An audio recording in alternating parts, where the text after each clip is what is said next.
नमस्कार साथियों, स्वागत है आज की 50 बड़ी और धमाकेदार खबरों के सफर में। बताइए आप हमें किस जगह से देख रहे हैं, कमेंट में जरूर लिखिए। अगर अभी तक चैनल को लाइक और सब्सक्राइब नहीं किया है तो फटाफट कर लीजिए, क्योंकि आगे आने वाली खबरें हैं एक से बढ़कर एक। कांग्रेस की रैली में प्रधानमंत्री मोदी के खिलाफ भड़काऊ नारे लगने से विवाद खड़ा हो गया है। भाजपा ने इस घटना की कड़ी निंदा करते हुए कहा कि इससे कांग्रेस का असली एजेंडा सामने आ गया है। रैली में लगे नारों को लेकर राजनीतिक गलियारों में चर्चा तेज हो गई है। आरोप प्रत्यारोप का दौर शुरू हो गया है। मामला अब सोशल मीडिया पर भी गरमाया हुआ है। बिहार में नीतीश कुमार ने सत्ता संभालते ही अफसरशाही में बड़ा बदलाव किया है। इस कदम को सरकार के कामकाज में सुधार के प्रयास के रूप में देखा जा रहा है। प्रशासनिक फेरबदल से शासन व्यवस्था को और चुस्त दुरुस्त बनाने की उम्मीद है। नई नीतियों को प्रभावी ढंग से लागू करने पर फोकस रहेगा। जनता को त्वरित सेवा देने की दिशा में यह कदम अहम माना जा रहा है। आम आदमी पार्टी अब दक्षिण भारत पर ध्यान केंद्रित करेगी। केरल पंचायत चुनाव में 3 सीटें जीतने के बाद पार्टी को प्रोत्साहन मिला है। रणनीतिकारों का मानना है कि वरिष्ठ नेताओं की सक्रियता से बेहतर परिणाम मिल सकते हैं। पार्टी ने पूरे देश में प्रभारी नियुक्त किए हैं, पर दक्षिण पर अब खास फोकस होगा। गोवा पंचायत चुनाव के बाद नई रणनीति तय की जाएगी। मक्का की फसल पर रोगों का प्रकोप बढ़ गया है, जिससे किसान चिंतित हैं। पहले बाढ़ और सुखाड़ के बाद अब फसलों में बीमारी ने परेशानी बढ़ा दी है। छोटे पौधों पर फंगल और बैक्टीरियल रोगों का असर देखा जा रहा है। कृषि अधिकारी ने जिंक, सल्फेट, यूरिया और ट्राइकोडर्मा का छिड़काव सुझाया है। सरकार ने बचाव के उपाय अपनाने की अपील की है। जम्मू कश्मीर में पुलिस ने देश विरोधी गतिविधियों में शामिल 40 लोगों पर चार्जशीट दायर की है। इन पर पाकिस्तान जाकर अवैध हथियारों की ट्रेनिंग लेने का आरोप है। पुलिस ने egress and internal movement control ordinance के तहत मामला दिया। जांच पूरी होने के बाद अदालत में चालान पेश कर दिया गया है। सुरक्षा एजेंसियां अब इनके नेटवर्क की गहराई से जांच कर रही हैं। जदयू के राष्ट्रीय कार्यकारी अध्यक्ष संजय कुमार झा ने कहा कि बिहार तेजी से विकास कर रहा है। केंद्र की समन्वित योजना से राज्य टॉप 10 राज्यों में शामिल होगा। रोजगार, उद्योग, सिंचाई और बाढ़ नियंत्रण पर विशेष फोकस रहेगा। 2047 तक भारत को विकसित राष्ट्र बनाने का लक्ष्य रखा गया है। पूर्वी भारत का विकास इस लक्ष्य की कुंजी बताया गया है। रुड़की में शादी का ई कार्ड भेजकर साइबर ठगी का मामला सामने आया है। ई कार्ड नहीं खुलने पर युवक ने लिंक अपने रिश्तेदार को भेज दिया। न्यूज़ 18 लिंक खुलते ही उसके बैंक खाते से 90 शून्य गायब हो गए। पुलिस ने पीड़ित को साइबर सेल में शिकायत करने की सलाह दी। लोगों को संदिग्ध लिंक से सावधान रहने की चेतावनी दी गई है। मुख्यमंत्री योगी आदित्यनाथ ने विपक्ष पर तीखा हमला बोला। उन्होंने कहा कि 2017 से पहले यूपी में बिजली नहीं थी, क्योंकि सरकारें अंधेरे में रहना चाहती थी। योगी ने कहा कि भाजपा सरकार ने गांव-गांव में रोशनी पहुंचाई। अब यूपी विकास के नए युग में प्रवेश कर चुका है। उन्होंने जनता से दोबारा सरकार पर भरोसा बनाए रखने की अपील की। नितिन नवीन को भाजपा का राष्ट्रीय कार्यकारी अध्यक्ष नियुक्त किया गया है। इससे बिहार और झारखंड के कार्यकर्ताओं में उत्साह की लहर है। पार्टी नेताओं ने इसे संगठन सशक्तिकरण की दिशा में अहम कदम बताया। कई भाजपा कार्यकर्ताओं ने सोशल मीडिया पर खुशी व्यक्त की। राजनीतिक हलकों में इसे संतुलन साधने की रणनीति के रूप में देखा जा रहा है। रांची में मुख्यमंत्री हेमंत सोरेन ने औचक निरीक्षण किया। नगर निकाय चुनाव से पहले इसे एक राजनीतिक संकेत माना जा रहा है। उन्होंने सफाई, सड़क और ट्रैफिक स्थिति का जायजा लिया। मुख्यमंत्री ने मौके पर ही अधिकारियों को निर्देश दिए। इसे शहरी मतदाताओं को साधने की रणनीति बताया जा रहा है। मुंबई पुलिस ने सोशल मीडिया पर लापता बच्चों से जुड़ी वायरल खबरों पर सफाई दी है। पुलिस ने कहा कि ये संदेश फेक हैं और हर मामले की गंभीरता से जांच होती है। पिछले 5 वर्षों में 98% बच्चों को खोजा जा चुका है। वायरल मैसेज से अफवाह फैलाने वालों पर सख्त कार्रवाई की चेतावनी दी गई है। लोगों से अफवाहों पर भरोसा न करने की अपील की गई। कानपुर में दुष्कर्म के आरोप में एक सिपाही को निलंबित किया गया है। विभाग ने कहा कि वर्दी पहनकर अपनी औकात भूलने वालों को बख्शा नहीं जाएगा। इस घटना से पुलिस विभाग में सनसनी फैल गई है। सिपाही पर विभागीय जांच शुरू कर दी गई है। बात शुरू कर दी गई है। महिला सुरक्षा को लेकर यह मामला गंभीरता से लिया जा रहा है।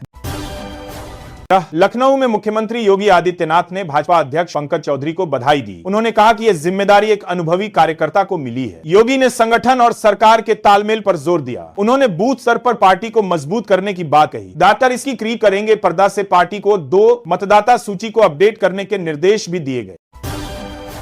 पंजाब में नवजोत कौर सिद्धू के 500 करोड़ के बयान से विवाद खड़ा हो गया है। उन्होंने राज्यपाल को ज्ञापन सौंपते हुए सुरक्षा की मांग की। सिद्धू ने मौजूदा सरकार पर भूमि घोटाले का आरोप लगाया है। उन्होंने शिवालिक क्षेत्र में भूमाफियाओं द्वारा जमीन हड़पने की बात कही। सिद्धू ने जांच की मांग करते हुए कार्रवाई की अपील की।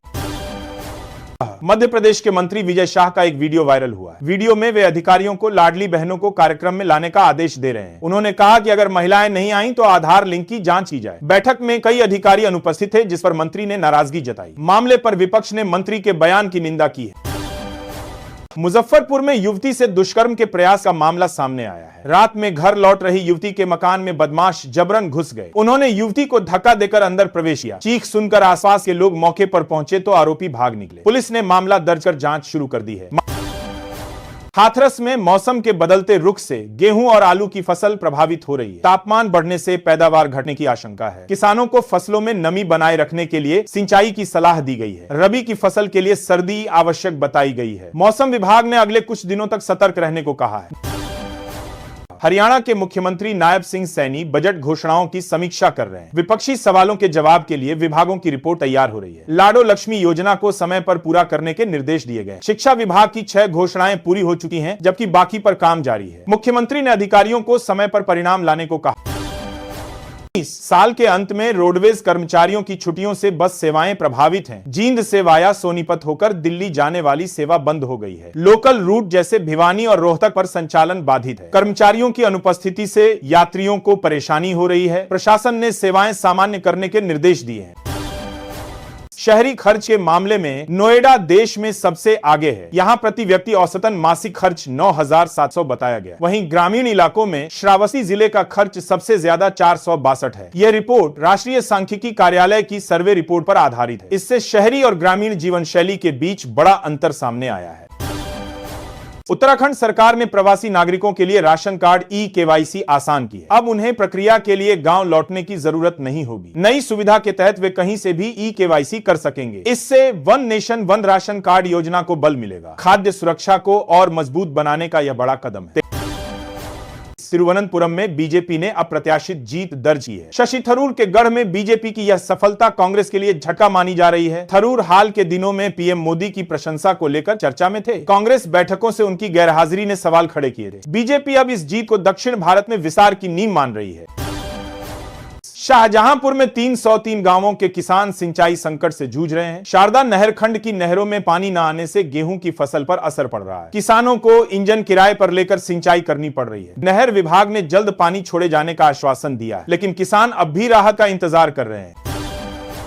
नालंदा में भूमाफिया पर सरकारी जमीन बेचने का आरोप लगा है। स्थानीय लोगों का कहना है कि बाहरी लोग रात में इलाके में आते हैं। इससे क्षेत्र में तनाव और असंतोष का माहौल बना हुआ है। लोगों को अवैध गतिविधियों की आशंका सता रही है। प्रशासन ने जांच के आदेश जारी कर दिए हैं।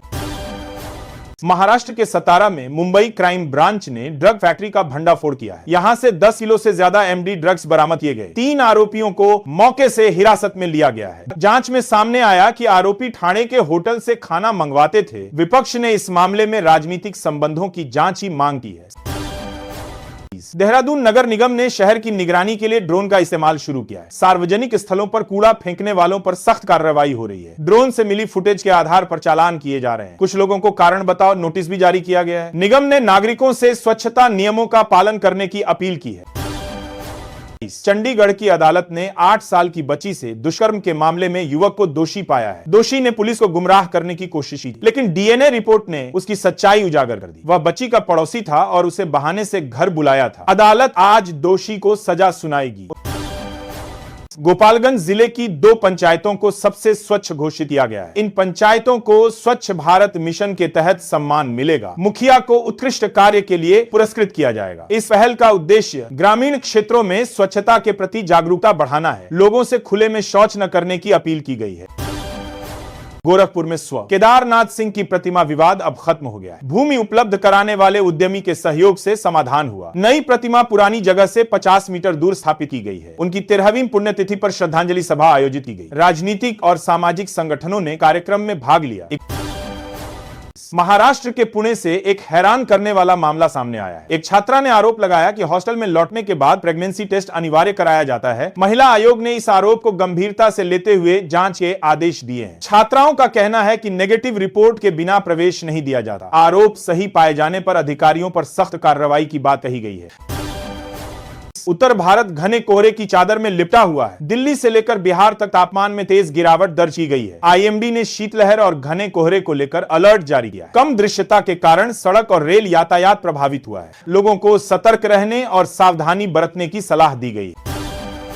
रांची में स्मार्ट मीटर सिस्टम लागू कर दिया गया। अब बैलेंस खत्म होने पर बिजली सप्लाई अपने आप कट जाएगी। कनेक्शन दोबारा शुरू करने के लिए उपभोक्ता को रिचार्ज करना होगा। यह व्यवस्था बिजली वितरण प्रणाली को आधुनिक बनाने के लिए समय पर रिचार्ज करने से निर्बाध आपूर्ति सुनिश्चित होगी। उत्तराखंड में वृद्धाश्रमों की स्थिति को लेकर सरकार चिंतित है। वरिष्ठ नागरिक सुरक्षित आवास नीति तैयार की जा रही है। इसमें सरकारी और निजी आश्रमों के लिए न्यूनतम मानक तय होंगे। स्वास्थ्य जांच, प्रशिक्षित स्टाफ और आपात सेवाएं अनिवार्य होंगी। मानकों का पालन न करने वालों पर कार्रवाई का प्रावधान होगा। असम के मुख्यमंत्री हेमंता विश्व शर्मा ने बड़ा बयान दिया है। उन्होंने मेसी इवेंट में अफरा तफरी के लिए ममता बनर्जी की गिरफ्तारी की मांग की। शर्मा ने बंगाल सरकार पर भीड़ नियंत्रण में विफलता का आरोप लगाया। उन्होंने कहा कि गृह मंत्री के रूप में ममता जिम्मेदार हैं। उन्होंने वीआईपी संस्कृति पर भी सवाल उठाए।